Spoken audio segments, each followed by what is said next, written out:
2 months passed and the academy felt different. Not in obvious ways. The classes continued. The simulations ran. Cadets trained and studied and competed for rankings. But underneath it all, something had shifted. Subin noticed it first. That was her job, after all. She was 28 years old and officially listed as a logistics coordinator for the human delegation at the academy.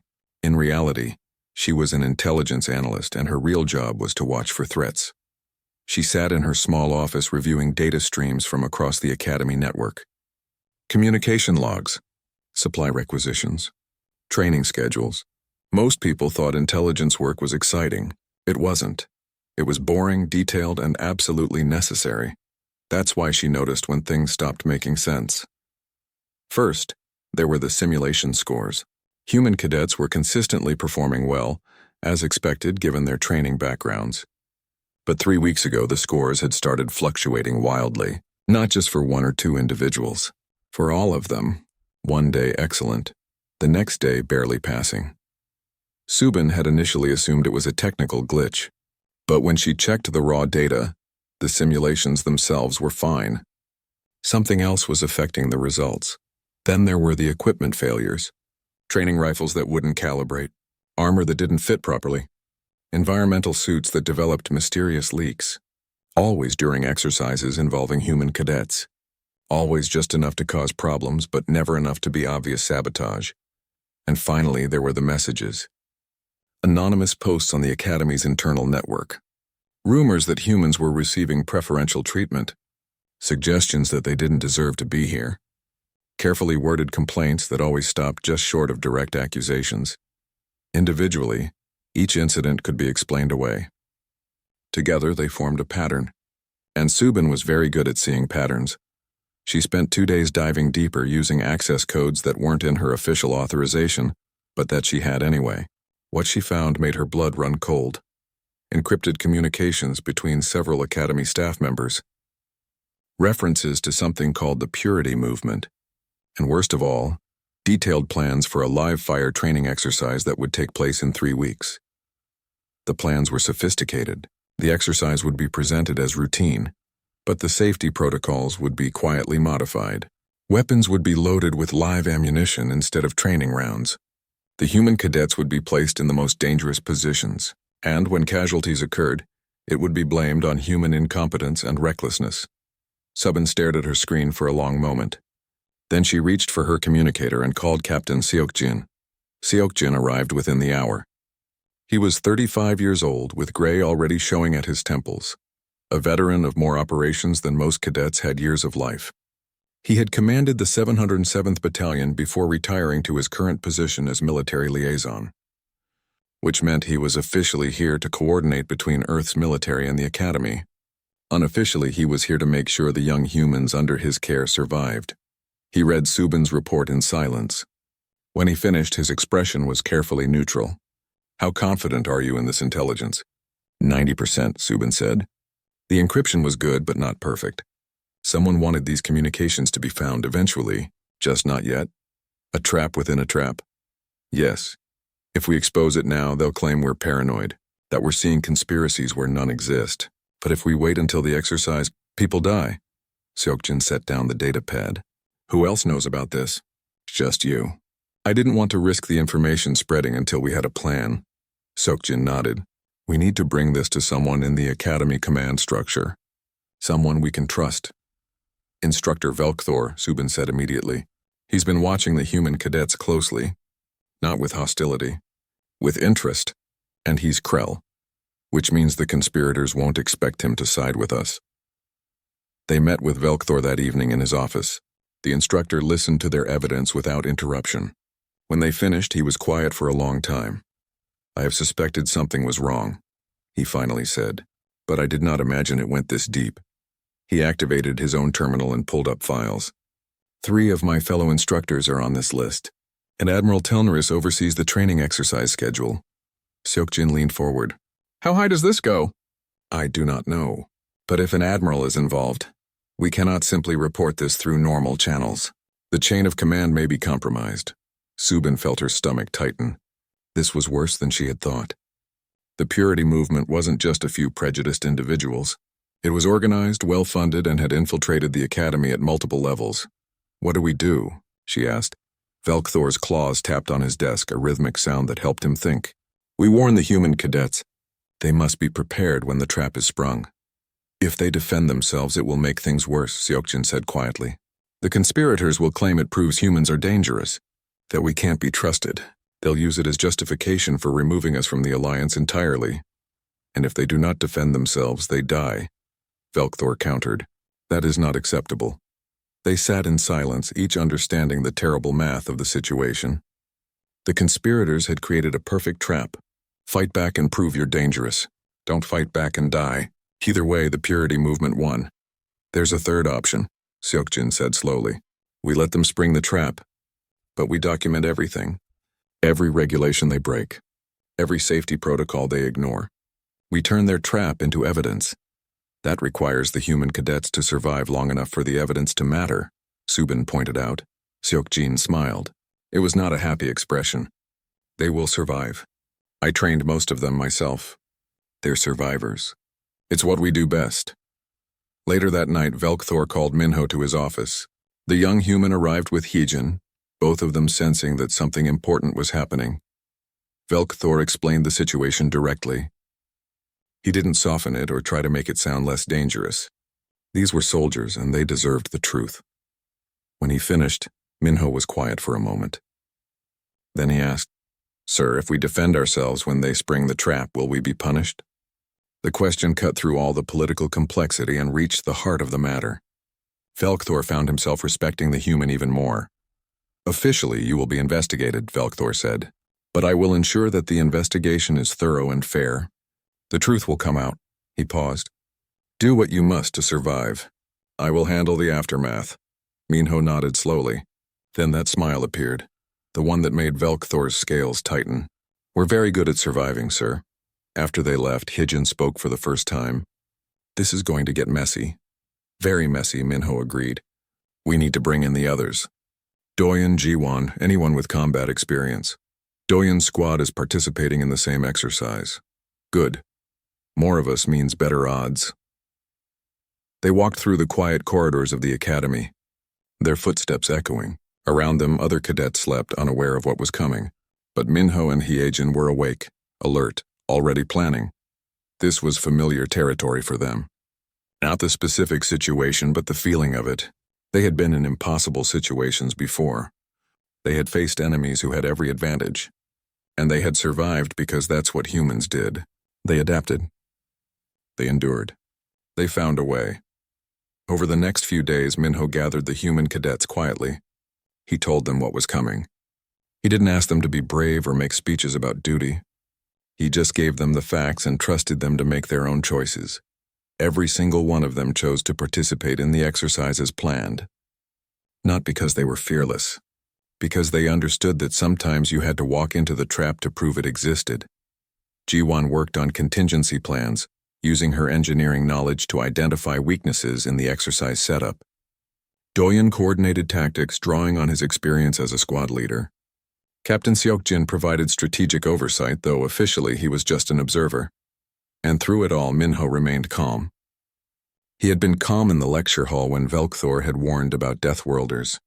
He had been calm in the dining hall when Korval had threatened Jiwon. He was calm now, facing a conspiracy that wanted him dead, because fear was useful only if it sharpened your focus. And Minho's focus had never been sharper. The night before the exercise, he stood on one of the observation decks and looked out at the stars. Somewhere out there was Earth, his home world, the planet that had forged humanity into what it was. A death world that had taught his species to survive anything. Tomorrow he would prove why that mattered. Tomorrow the conspirators would learn what it meant to trap a Deathworlder. Not because humans were invincible, but because they refused to stay trapped. He smiled again, there in the darkness with only stars for company. It wasn't a cruel smile or a confident one. It was simply the expression of someone who knew exactly what they were capable of and was ready to prove it. Tomorrow, he thought. Tomorrow we show them. The wilderness continent was beautiful in a deadly way. Dense forests stretched for hundreds of kilometers, broken by rivers that ran fast and cold. The sky was clear blue and the air smelled like pine and rain. It was the kind of place that would kill you if you weren't careful, which made it perfect for training. Minho stood at the edge of the deployment zone with his gear strapped tight and his mind clear. Around him, other cadets prepared for the exercise. Mixed species squads checking equipment, reviewing mission parameters, trying to hide their nervousness. This was supposed to be routine. They had no idea what was really coming, but the humans knew. Minho could see it in the way Hyejin adjusted her pack, in the way Doyen's eyes scanned the tree line, in the way Jiwon's hands moved over her equipment with extra care. They were ready. Captain Seokjin walked among them wearing an observer's vest. His official role was to evaluate cadet performance and provide feedback. His actual role was to document everything that happened and ensure someone survived to testify about it. He stopped beside Minho. Remember the training. Trust your instincts. And if things go wrong, do what you have to do. Yes, sir, Minho said quietly. At base camp, Instructor Velkthor coordinated communications from the command center. He had reviewed every detail of the exercise, looking for the trap within the plan. The humans would be scattered across the most dangerous terrain. The hostile forces, played by senior cadets, would have weapons that should be loaded with training rounds. Should be. But Velkthor had inspected the weapons personally that morning and found exactly what he feared. Live ammunition. Real weapons with real bullets. Someone had made the swap overnight, bypassing every safety protocol. He had documented it all, taken images, recorded serial numbers. The evidence was irrefutable. But he couldn't stop the exercise without revealing that he knew about the conspiracy, so he watched his screens and waited, his claws digging small marks into the console. The exercise began. Transport shuttles lifted cadets into the wilderness and dropped them at designated coordinates. Minho found himself in a dense section of forest with Hyejin. Their objective was to navigate to an extraction point 20 kilometers away while avoiding hostile forces. They moved through the trees with practiced silence. Minho took point, his eyes reading the terrain automatically. Hyejin followed 3 meters back and 2 meters to the side, maintaining optimal spacing for mutual support. It was muscle memory from hundreds of operations. The first hostile squad found them 2 hours into the exercise. 6 senior cadets with weapons ready. They should have been using training gear that would register hits electronically. Instead, they raised rifles loaded with live ammunition. Minho heard the difference immediately. Training weapons made a specific sound when charging, a high-pitched whine. These weapons made a deeper hum. Real power cells. Real threat! Down! He shouted and dove behind a fallen log as the first shots cracked through the air. Real shots. Not simulated. The tree beside his head exploded in splinters. Hyejin hit the ground and rolled, coming up behind cover. Live fire, she confirmed, her voice level despite the adrenaline. I know. Minho's mind was already working through options. Their weapons were still training models. They could mark hits but couldn't hurt anyone. The hostile forces had real weapons and didn't seem to know it, which meant they would keep shooting until someone died or someone told them to stop. Option 1, run. But that left them exposed and solved nothing. Option 2, surrender. But people trying to kill you rarely accepted surrender. Option 3, fight back with what they had and hope it was enough. Minho chose option 3. He pulled a training grenade from his belt. It was designed to release a smoke marker, nothing more. But smoke was smoke and confusion was a weapon. He threw it toward the hostile position and moved the moment it detonated. The forest filled with orange smoke. Minho ran toward the enemy position instead of away from it, because that's what predators did. They attacked. Hyejin laid down covering fire with her training rifle, the electronic hits registering on the hostile cadets' sensors even if the shots didn't hurt them. Minho reached the first hostile while they were still coughing from the smoke. He struck fast and precise, targeting nerve clusters and pressure points. Not to hurt, but to disable. The cadet dropped, conscious but unable to fight. 3 seconds. 1 down. The second cadet saw him and tried to bring their rifle around. Minho grabbed the barrel and twisted, using leverage instead of strength. The weapon came free. He reversed it and used the stock to strike the cadet's solar plexus. Not hard enough to cause real damage, but hard enough to knock the wind out. 5 seconds. 2 down. The remaining 4 hostile cadets realized something was very wrong. They started to retreat, but Hyejin had circled around and cut off their exit. Together, she and Minho herded them into a tight group, where their superior numbers became a disadvantage. 15 seconds later, all 6 hostile cadets were on the ground, disarmed and dazed. Mio checked each weapon. Live ammunition. Every single one. He looked at Hyejin and saw his own anger reflected in her eyes. Someone had tried to kill them, had armed these cadets with real weapons and sent them after humans. The cadets themselves probably had no idea. They thought it was a training exercise, but someone in command had turned it into an execution. Minho activated his comm unit. All human cadets, this is Minho, live fire situation. Repeat, hostile forces are using real ammunition. Defend yourselves but minimize casualties. Document everything. Across the wilderness, other humans received the message and adapted. Jiwan used her technical skills to hack communication frequencies and verify the threat. Doyen coordinated his squad's response, turning their planned evasion route into a defensive position. Others, scattered throughout the forest, began to network, sharing information and supporting each other. At base camp, Velkthor listened to the communications and felt his blood turn cold.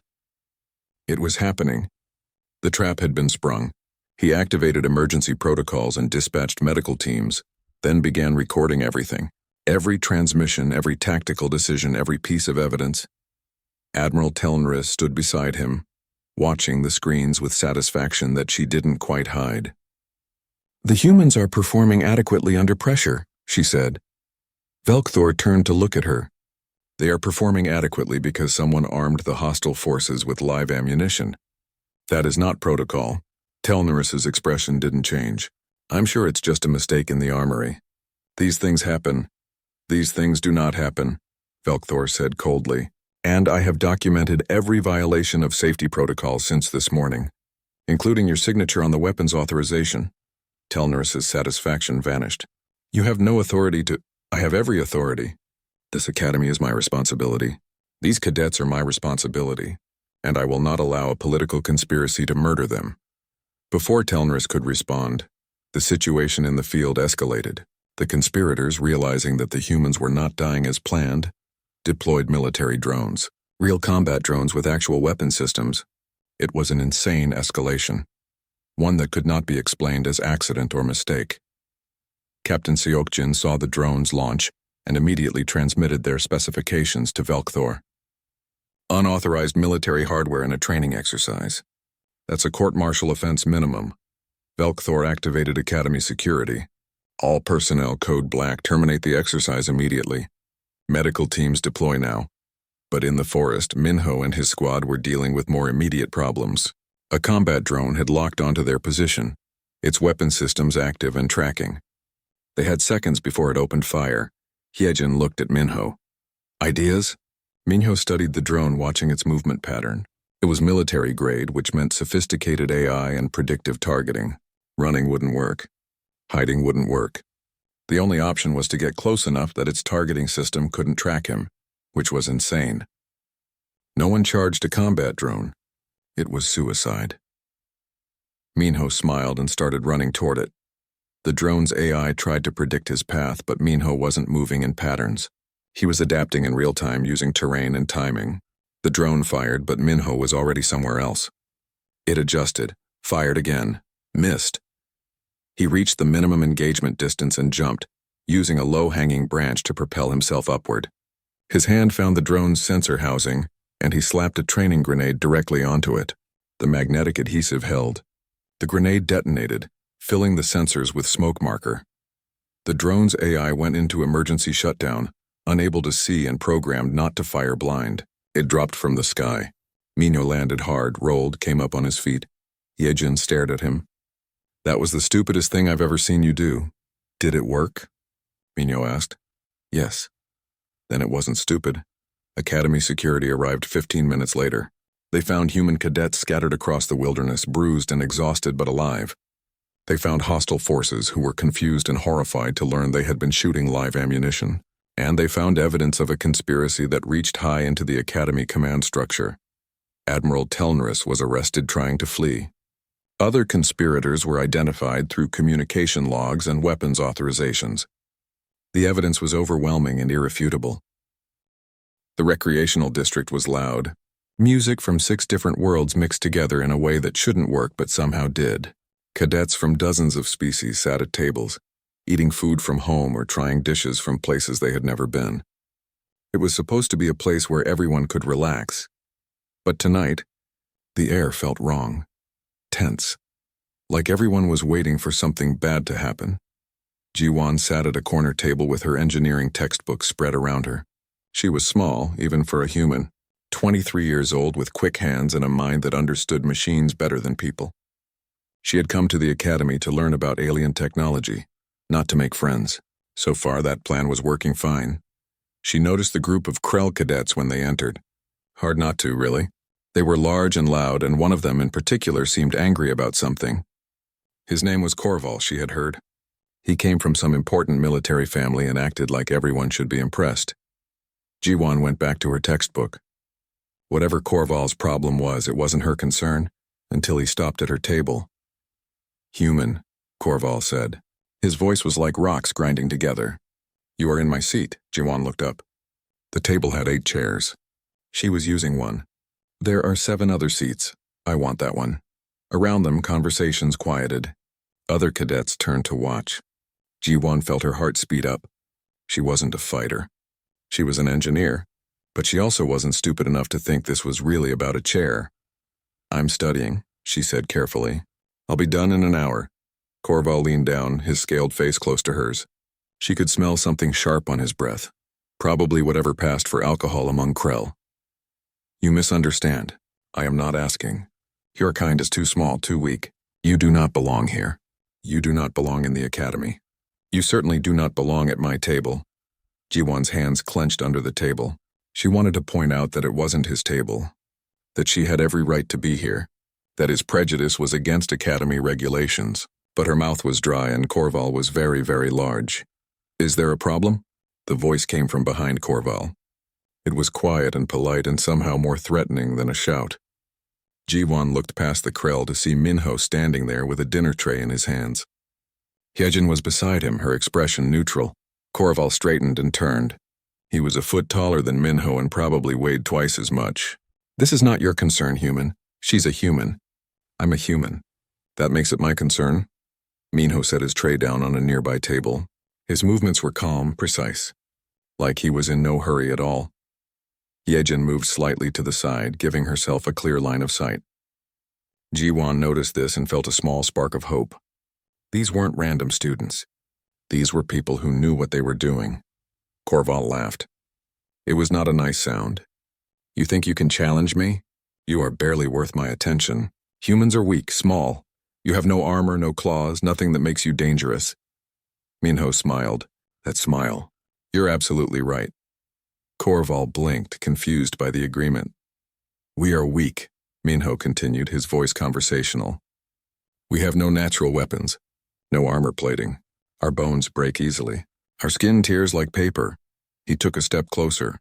"So our ancestors had to be smarter, faster, more creative. They had to hunt animals 50 times their size using nothing but rocks and patience. They had to survive ice ages and droughts and predators that were built to kill them." Another step. Korval tensed but didn't back away. "You know what that made us?" Minho asked. "It made us very, very good at killing things that were bigger and stronger than us. It made us into something that terrifies the rest of the galaxy, not because we're strong, but because we won't stop." Korval's hand moved. It was a lazy swing meant to humiliate rather than hurt, a casual backhand that would have sent most species sprawling. Minho caught the arm. Not blocked it, caught it. His hands gripped just above Korval's wrist, and he used the Krell's own momentum, stepping inside his reach and pulling down. Korval's balance shifted.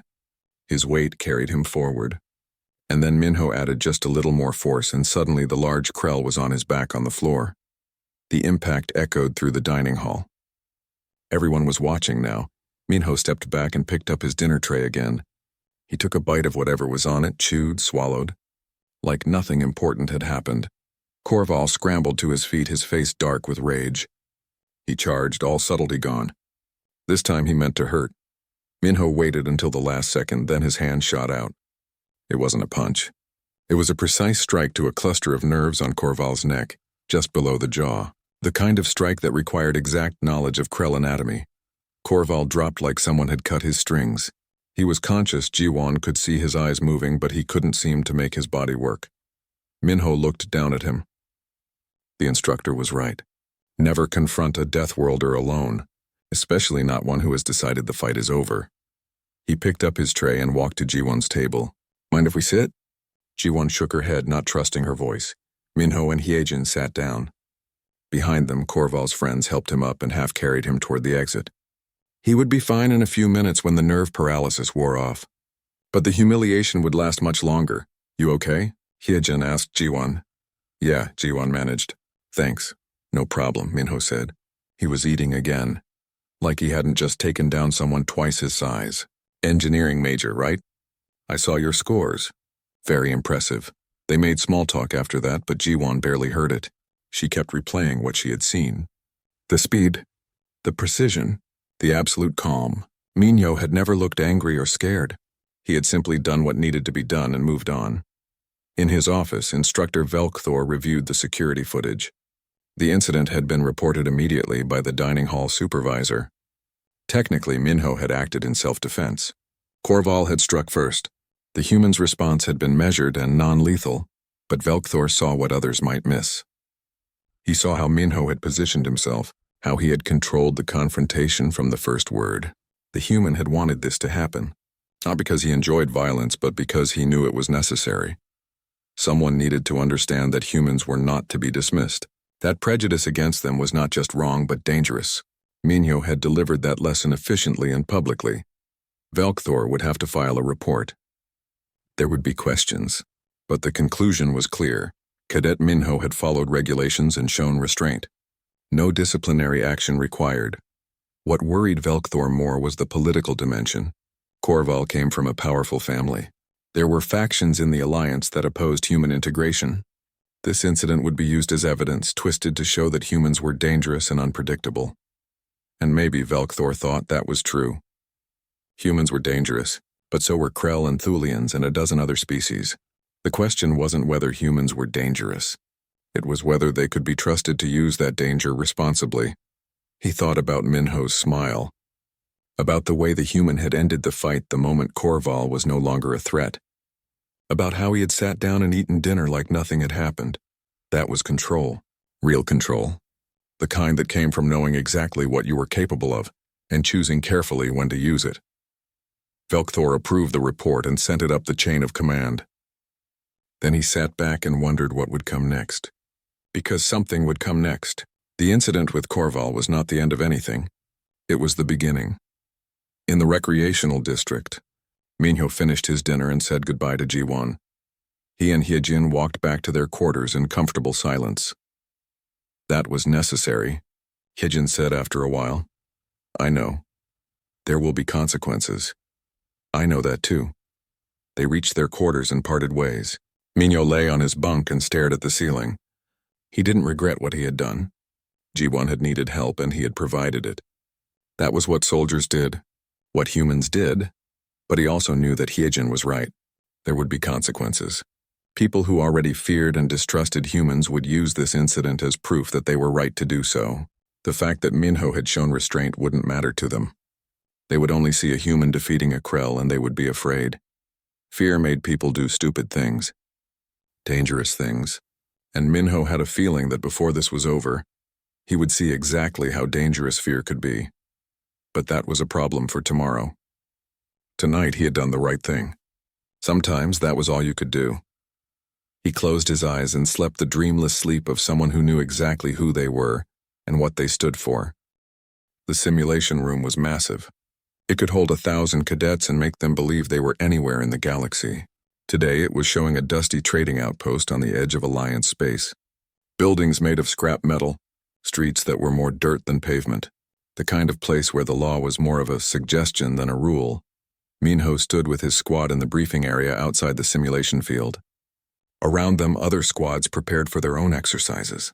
The air smelled like recycled oxygen and nervous sweat. The objective is simple, the tactical instructor explained. Her name was Ren, and she was a Lyran with silver fur and eyes like liquid mercury. 3 hostages are being held in the central compound. Hostile forces number approximately 30. You must extract all 3 hostages and reach the evacuation point. You have 1 hour. Trixal's mandibles clicked rapidly. 30 against 4? That is not good mathematics. It's not supposed to be, Ren said. This exercise is designed to teach you when to call for backup, when to admit a situation is unwinnable. Hyejin glanced at Minho. He was checking his training rifle, his movements automatic and precise. She had seen him do this 100 times before in places that were much worse than simulations. Questions? Ren asked. None, ma'am, Minho said. The simulation began. One moment they were in the bright briefing room. The next they were standing in the shadow of a rusted building. The sun was too hot and the air tasted like dust. Somewhere in the distance, voices shouted in a language the translator in Minho's ear rendered as standard alliance. Braun took point, his size making him the natural choice for breaking through obstacles. Trixel stayed in the middle, his thin fingers dancing over a portable computer that showed the compound's security layout. Hyejin moved on the left flank, her rifle ready. Minho took the right, his steps so quiet that even Braun, walking just ahead, couldn't hear him. They advanced through the outpost. The simulation was good, Minho had to admit. Civilians walked past them, holographic but realistic. The sound of distant machinery created ambient noise. Even the weight of the air felt right. Security system has 3 layers, Trixel whispered. I can bypass the first 2, but the third will alert them to our presence. Time estimate? Hyejin asked. 8 minutes for layers 1 and 2. Layer 3 is impossible without triggering alarms. Minho studied the compound ahead. It was exactly the kind of place he had infiltrated before. High walls, limited entry points. Defenders who knew the terrain better than the attackers. The smart move was to call for backup, but Minho also saw the guard rotations, the blind spots in their coverage, the structural weaknesses in the walls. He saw it all because this was what he had been trained to see. We go in, he said quietly. Trixel's mandibles froze mid-click. That was not the lesson.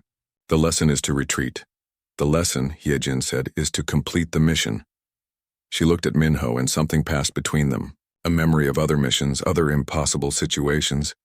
Braun rumbled softly. I trust you. Both of you. If you say we go, we go. 8 minutes later they were inside the compound. Trixel had done his part perfectly, and now they moved through corridors that smelled like oil and rust. The hostage room was 3 levels up, according to the intelligence brief. They reached it without incident. That should have been their first warning. The door opened to reveal 3 holographic civilians tied to chairs. They looked frightened, which was good programming. Hyejin moved to untie them while Braun covered the door. Trixel monitored security feeds. Minho stood in the center of the room and felt wrong. The tactical part of his brain, the part that had kept him alive through 3 years of operations, was screaming. It's a trap, he said.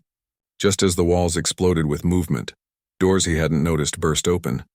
Windows shattered inward. Hostile forces poured in from every direction. Not 30, more like 50. The simulation had lied, which meant this was a test of a different kind. Training doctrine was clear. Retreat, regroup, call for extraction. But Minho looked at Hyejin and she looked back, and they both knew they weren't going to do that. They moved. In the observation room above the simulation, Instructor Velkthor leaned forward in his chair. He had been watching Minho's squad with particular interest since the briefing. Now his claws dug into the armrest. What are they doing? Ren asked beside him. Winning, Velkthor said quietly. Minho had been trained by Earth's best. More importantly, he had been trained by Earth, a planet that didn't care about your training when it threw hurricanes and earthquakes at you, a planet that taught you to adapt or die. He used that now. His training rifle wasn't designed to kill, just to mark hits for the simulation computer. But he used it like an extension of his body, each shot precise and economical. He didn't shoot to impress. He shot to create gaps in the enemy formation. Hyejin saw those gaps and exploited them. She moved through the chaos like water, always flowing toward the path of least resistance, her own rifle adding to the pattern Minho was creating. Together, they carved a path through enemies that should have overwhelmed them. It wasn't about being stronger or faster. It was about being better coordinated, better trained, and carrying the weight of evolution that had made their species apex predators. Braun watched for 3 seconds, then understood. He stopped trying to fight like a Thulian and started fighting like part of a human squad. His strength became useful not for breaking enemies, but for breaking their formations, creating more gaps for Minho and Hyejin to use. Trixel did what Voss did best. He adapted. His computer skills couldn't help in a firefight, but his natural agility could.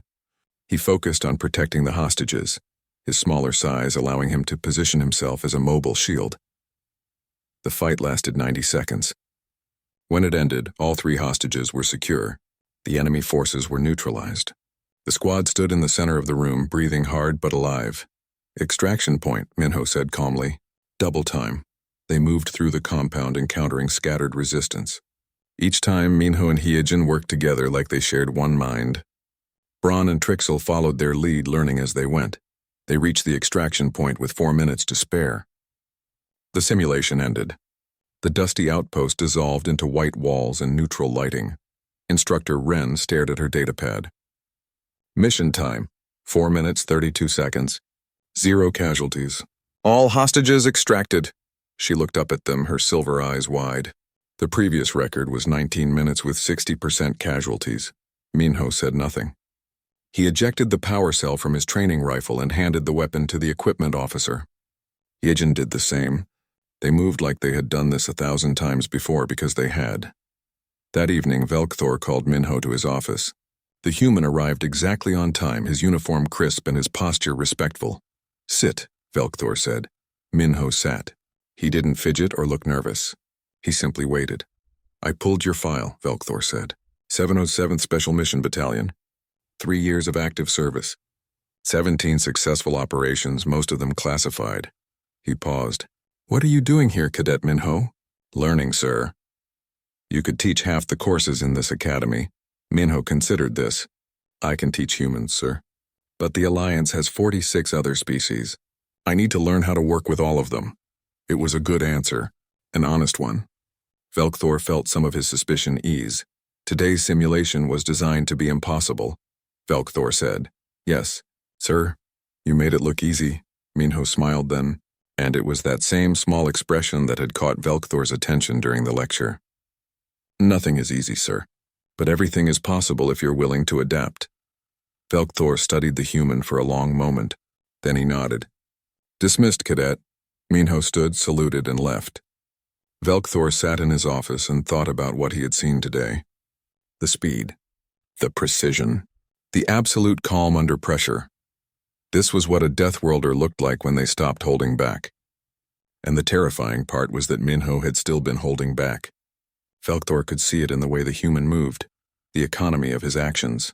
He had used exactly as much force as necessary and not one fraction more. Discipline like that was more dangerous than raw power, because it meant the human knew exactly what he was capable of and chose carefully how to use it. Velkthor made another note in his personal log. Then he pulled up the training schedule for next month. Whatever came next, he wanted to be ready for it. The lecture hall was cold. At least that's what most of the students thought. The temperature sat at exactly 15 degrees Celsius, perfect for the majority of species in the Galactic Defense Academy. Instructor Velkthor stood at the front of the room, his scales catching the blue light from the holographic display behind him. He was tall even for a Krell, and the scars across his face told stories of battles that happened long before most of these cadets were born. Today's lesson was about survival. Not the kind where you built fires or found water. The kind where you met something that wanted to kill you and had to decide in half a second whether to fight or run. There are 743 species in the known galaxy, Velkthor said, his voice rough like grinding stones. 47 of them are members of our alliance. Of those 47, 12 are classified as apex predators on their homeworlds. And of those 12, only 3 come from what we call Deathworlds. The hologram behind him shifted, showing a planet. It was blue and green and white, spinning slowly. It looked almost peaceful. Earth, Velkthor continued. Gravity 1.0 standard. Atmospheric pressure at sea level that would crush most species. Weather patterns that include frozen water falling from the sky. Electrical storms that could power a small city. And winds that can flatten entire forests. The dominant species calls these conditions normal. A few students shifted in their seats. In the third row, a Voss cadet named Trixol clicked his mandibles nervously. Next to him, Bron the Thulian adjusted his massive frame, all forearms crossed over his chest. The hologram changed again. This time it showed a human, male average height for the species with dark hair and darker eyes. The figure rotated slowly. Humans, Velkthor said, and something in his tone made several students sit up straighter. Classified as Class 7 Deathworlders.